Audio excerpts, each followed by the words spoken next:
ഞാൻ പത്തനംതിട്ടയിൽ നിന്ന് വരുന്നു. ഇതെൻ്റെ അനിയത്തി അനില. കൃപാസന മൽത്താരയിൽ നിന്ന് സാക്ഷ്യം പറയുവാൻ ഞങ്ങളെ അനുഗ്രഹിച്ച മാതാവിനും ഈശോപ്പായ്ക്കും കോടാനുകോടി നന്ദി പറയുന്നു. ഞാൻ ഇവിടെ വന്ന് ഉടമ്പടി എടുത്തത് 2024 മാർച്ച് 23-നാണ്.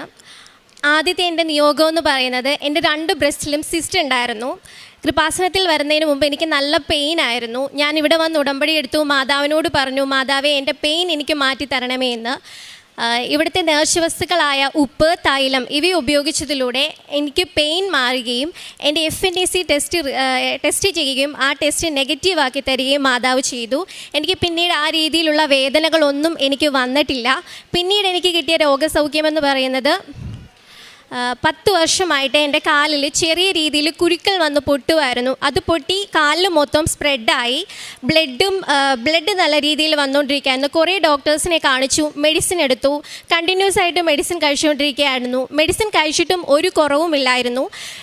മാതാവിൻ്റെ നിയോഗങ്ങളിൽ ഞാൻ വെച്ചിട്ടില്ലാത്ത കാര്യമായിരുന്നു ഇത്. ഞാൻ മാതാവിനോട് പ്രാർത്ഥിച്ചു. കാരണം അസഹനീയമായ ചൊറിച്ചിലായിരുന്നു, ഭയങ്കര രീതിയിലുള്ള നല്ല ഇറിറ്റേഷൻ ആയിരുന്നു. ഞാൻ മാതാവിനോട് പ്രാർത്ഥിച്ചു. മാതാവിൻ്റെ നേർച്ചവസ്തുക്കളായ ഉപ്പ്, ഉടമ്പടി തൈലം, തേൻ ഇവ ഉപയോഗിച്ചതിലൂടെ എനിക്കെൻ്റെ ആ കാലിൽ ഉണ്ടായിരുന്ന ആ ചൊറിച്ചിൽ മാറുകയും പിന്നീട് ഇന്നേ വരെ 1 വർഷമായി എനിക്ക് പിന്നീട് ഇന്നേ വരെ ആ രീതിയിലുള്ള ചൊറിച്ചിൽ, അതേപോലെ തന്നെ കുരുക്കൾ അതൊന്നും ഉണ്ടായിട്ടില്ല.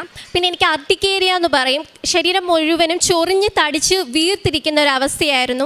അതിന് കുറേ ഡോക്ടേഴ്സിനെ കാണിച്ചു. ഡെർമറ്റോളജിസ്റ്റിനെ കാണിച്ചപ്പോൾ ഡെർമറ്റോളജിസ്റ്റ് പറഞ്ഞത് കണ്ടിന്യൂസ് ആയിട്ട് മെഡിസിൻ കഴിക്കണം, മെഡിസിൻ കഴിച്ചാലും ഇത് വലിയ രീതിയിൽ മാറ്റമൊന്നും ഉണ്ടാകില്ല എന്ന് പറഞ്ഞു. ഞാൻ മാതാവിൻ്റെ അടുത്ത് വന്ന് പ്രാർത്ഥിച്ചു. മാതാവിൻ്റെ നേർച്ചവസ്തുക്കൾ ഉപയോഗിച്ചു. തൈലമായിരുന്നു ഞാൻ ഏറ്റവും കൂടുതൽ ഉപയോഗിച്ചിരുന്നത്. തൈലം ഉപയോഗിച്ച് എനിക്ക് ചൊറിഞ്ഞു തടിക്കുന്നിടങ്ങൾ തൈലം ഉപയോഗിച്ച് പ്രാർത്ഥിച്ചതിൻ്റെ ഫലമായിട്ട് എനിക്ക് ആ ഒരു അലർജി മാറിക്കിട്ടി. മാതാവിനോട് നന്ദി പറയുന്നു. പിന്നെ എനിക്ക് ഏറ്റവും ടഫായിട്ടുള്ള എൻ്റെ സെമസ്റ്റർ എക്സാംസിലൊക്കെ മാതാവ് എനിക്ക് ഉയർന്ന വിജയം തന്ന് മാതാവ് എന്നെ അനുഗ്രഹിച്ചിട്ടുണ്ട്. ആ സമയത്തെല്ലാം ഞാൻ തൈലം ഉപയോഗിച്ച് വിശ്വാസപ്രമാണം ചൊല്ലി കാശ് രൂപ ഉപയോഗിച്ചായിരുന്നു ഞാൻ എൻ്റെ എക്സാംസ് എല്ലാം അറ്റൻഡ് ചെയ്തുകൊണ്ടിരുന്നത്. പിന്നെ എൻ്റെ അനിയത്തിക്ക് കിട്ടിയ സാക്ഷ്യം അത് അവൾ പറയും. എൻ്റെ പേര് അനില. ഞാൻ PG സെക്കൻഡ് ഇയർ പഠിക്കുന്ന സമയത്ത് എൻ്റെ തൊണ്ടയിൽ നല്ലപോലെ വേദന അനുഭവപ്പെടുകയും അങ്ങനെ ഡോക്ടറിനെ കാണാൻ പോവുകയും ചെയ്തു. അപ്പോൾ ഡോക്ടറിനെ കണ്ടപ്പോൾ ഡോക്ടർ പറഞ്ഞു നമുക്കൊന്ന് സ്കാൻ ചെയ്യാമെന്ന്. സ്കാൻ ചെയ്യുന്ന സമയത്തായിരുന്നു പറഞ്ഞത് തൈറോയ്ഡ് ഗ്ലാൻഡിൽ ചെറിയൊരു നൊഡ്യൂൾ പോലെ ഉണ്ടെന്ന്.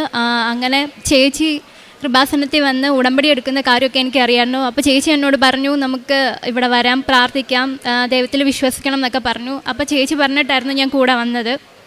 ചേച്ചി പറഞ്ഞിട്ട് കൂടെ വന്നു. പിറ്റേ ദിവസമായിരുന്നു ഞാൻ ഡോക്ടറിനെ കാണാൻ പോകുന്നത്. ആദ്യം കണ്ട ഡോക്ടർ ഒരു സർജനെ റെഫർ ചെയ്തു. അപ്പോൾ ആ സർജനെ കാണാൻ പോകുന്നതിൻ്റെ പിറ്റേ ദിവസം ഞാൻ ഇവിടെ വന്ന് ഉടമ്പടിയൊക്കെ എടുത്തു. ഉടമ്പടി എടുത്തിട്ട് ഡോക്ടറിനെ പോയി കണ്ടപ്പോൾ ഡോക്ടർ പറഞ്ഞു നമുക്കിതൊന്ന് FNACക്ക് അയക്കാമെന്ന്.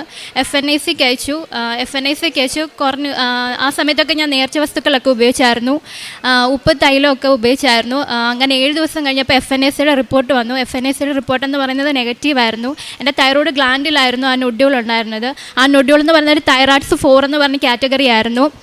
ആ സമയത്ത് എനിക്ക് എൻ്റെ വൈവയും എൻ്റെ ഡെസേർട്ടേഷനും എൻ്റെ ലാസ്റ്റ് സെമസ്റ്ററിൻ്റെ എക്സാമൊക്കെ ആയിരുന്നു.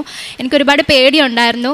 അപ്പം ഡോക്ടർ അത് കണ്ടിട്ട് പറഞ്ഞു നിനക്കൊരു കുഴപ്പവും ഇല്ല, അത് മാറി, അതിലൊന്നുമില്ല, 60% അത് ക്യാൻസറസ് ആവാനുള്ള സാധ്യത ഉണ്ടായിരുന്നു. പക്ഷേ ഇപ്പോൾ ഇല്ല, ഒരു പ്രശ്നവും ഇല്ല, അത് സാവധാനം അത് മാറുമെന്ന് പറഞ്ഞു. ആ ഒരു സമയത്ത് എനിക്ക് കിട്ടിയ ആ ഒരു സന്തോഷം എന്ന് പറഞ്ഞാൽ പറഞ്ഞറിയിക്കാൻ പറ്റത്തില്ലായിരുന്നു. ദൈവത്തിന് ഒരുപാട് നന്ദി. നേർച്ച വസ്തുക്കളൊക്കെ ഉപയോഗിക്കുമായിരുന്നു, തൈലവും ഉപ്പും ഒക്കെ ഇവിടെ തടവുമായിരുന്നു തൈറോയിഡിൻ്റെ ആ ഭാഗത്തായിട്ട്.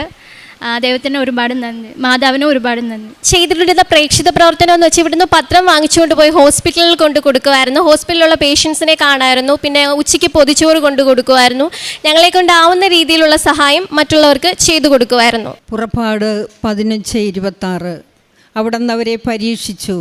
അവിടെ നിന്ന് അരുളി ചെയ്തു, നീ നിൻ്റെ ദൈവമായ കർത്താവിൻ്റെ സ്വരം ശ്രദ്ധാപൂർവം ശ്രവിക്കുകയും അവിടുത്തെ ദൃഷ്ടിയിൽ ശരിയായി പ്രവർത്തിക്കുകയും അവിടുത്തെ കൽപ്പനകൾ അനുസരിക്കുകയും ചട്ടങ്ങൾ പാലിക്കുകയും ചെയ്താൽ ഞാൻ ഈജിപ്തുകാരുടെ മേൽ വരുത്തുമിയ മഹാമാരികളിൽ നിന്ന് നിൻ്റെ മേൽ വരുത്തുകയില്ല. ഞാൻ നിന്നെ സുഖപ്പെടുത്തുന്ന കർത്താവാണ്. യേശുവിൽ പ്രിയമുള്ളവരെ, അഖില പത്തനാപുരത്തിൻ്റെ പത്തനംതിട്ടയുടെ ഈ സാക്ഷ്യം നമ്മളോട് പറയുന്നത് അവർക്ക് കിട്ടിയ വലിയ കൃപയെക്കുറിച്ച്, അമ്മ മാതാവ് കൊടുത്ത അനുഗ്രഹത്തെക്കുറിച്ച്, ഉടമ്പടിയിൽ വിശ്വാസത്തോടു കൂടി നിന്നപ്പോൾ പരിശുദ്ധമ്മ, സമയത്തിൻ്റെ അമ്മ, സമയം കുറച്ചു കൊടുത്ത് വിശ്വാസത്തിലേക്ക് വന്ന ഈ കുട്ടികളുടെ സാക്ഷ്യം പരിശുദ്ധമ്മ വഴി ഈശോയ്ക്ക് സമർപ്പിച്ച് നമുക്ക് നന്ദി പറയാം.